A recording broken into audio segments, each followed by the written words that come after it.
যেই ভাই নামাজ পড়ে, যেই ভাই রোজা রাখে, যেই ভাই হজ করে, যেই ভাই কোরবানির জন্য বড় বড় গরু বিক্রি করে, সেই ভাই আপনাকে আল্লাহর দেওয়া সেই অধিকার থেকে বঞ্চিত করছে।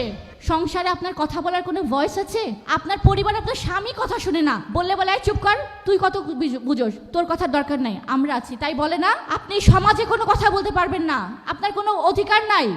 আপনি সম্পত্তি পেয়েছেন, বাবার সম্পত্তি, সেখান থেকে আপনাকে বাদ দিয়েছে, ভাইরা বাদ দিয়েছে, দিয়ে বলে যে সবচেয়ে কম দামি সম্পত্তি যদি দিতেই হয় সবচেয়ে কম দামিটা বোন রে দে, তাই বলে না। অথচ আল্লাহর বিধান কি? 2 ভাগ পাবে ভাই, 1 ভাগ পাবে বোন। বোনকে বঞ্চিত করলো, আর যদি দিয়াও থাকে সবচেয়ে কম দামি সম্পত্তিটা দিল। কোন ভাই? এখন বলেন কোন ভাই?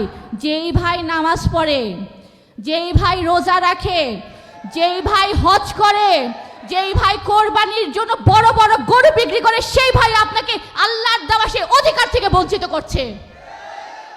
হিজবুত তৌহিদ দাঁড়িয়েছে এই নারীদের আবারও তাদের অধিকার, তাদের মর্যাদা, তাদের সম্মান তাদের হাতে আবার ফিরিয়ে দেওয়ার জন্য।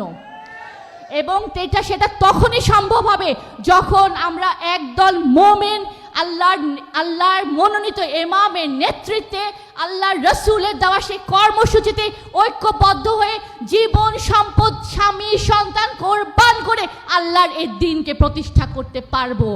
যেদিন পারবো সেদিন আপনাদের অধিকার কেউ হরণ করবে না।